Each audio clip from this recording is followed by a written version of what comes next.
Halo semuanya, damai Tuhan kita Yesus Kristus senantiasa menyertai kita.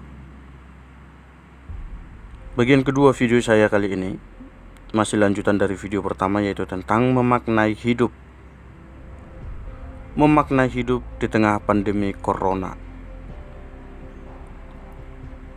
Setelah Anda mendengarkan video saya yang pertama, apakah Anda sudah bertanya tentang arti hidup Anda saat ini? Mungkin di antara Anda ada yang berkata, buat apa mempertanyakan itu? Seolah-olah tidak ada pekerjaan. Tidak perlu takut untuk bertanya, karena pertanyaan tentang makna hidup bukanlah hal yang baru. Pertanyaan ini selalu ada dan akan selalu ada sampai kapanpun. Bertanya tentang arti dan makna hidup saat ini memang tidak mudah untuk kita jawab, sebab saat ini kita hidup di tengah-tengah lingkungan dunia yang terlampau luas dengan segala perkembangan teknologi, komunikasi, pengetahuan, dan internet lainnya. Berbeda dengan zaman dulu, kini kita harus hidup di tengah dunia yang tak lagi terjangkau oleh kemampuan kita. Terlebih lagi, banyak sekali tawaran yang ternyata menyodorkan tawaran-tawaran atau jawaban yang berbeda-beda. Bidang kehidupan satu sama lain juga saling bertentangan, tidak berhubungan. Misalnya seperti agama, politik, ekonomi, budaya, sosial, dan lain sebagainya.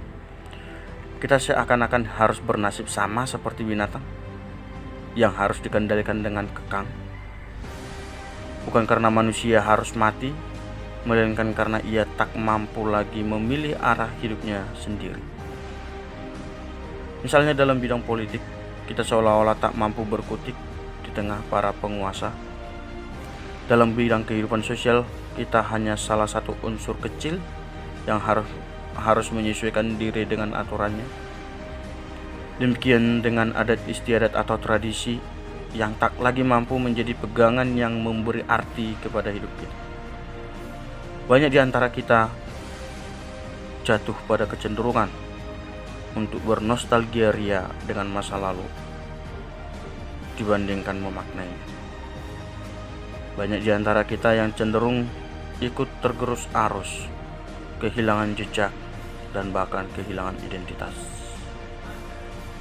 Lalu bagaimana kita bisa memaknai hidup kita saat ini?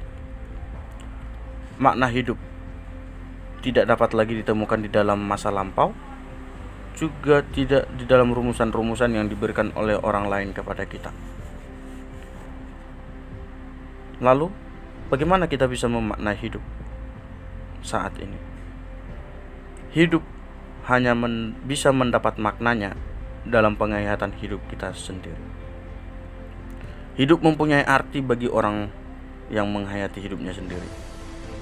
Artinya, bahwa pertanyaan mengenai makna hidup baru bisa muncul dalam benak kita, di dalam diri kita, ketika kita mulai sangsi atas kemampuan diri kita untuk menghayati hidup kita sendiri.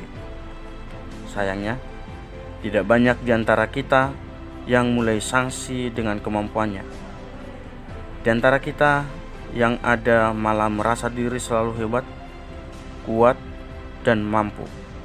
Namun sebaliknya, ada yang malu karena merasa diri lemah. Banyak orang memaknai hidup ketika dia dalam keadaan sukses atau berhasil dalam satu hal tertentu, padahal memaknai hidup tidak tergantung pada keberhasilan. Di dalam penderitaan pun, di dalam situasi bagaimanapun, hidup kita tetap memiliki makna. Maka sikap pertama yang harus kita miliki agar bisa memaknai hidup adalah kita harus percaya dan mampu menerima hidup kita apa adanya. Baru dengan demikian kita dapat mengartikan dan memberi makna kepada hidup kita sendiri. Mari kita memaknai hidup kita sehingga hidup kita semakin berharga di hadapan Tuhan.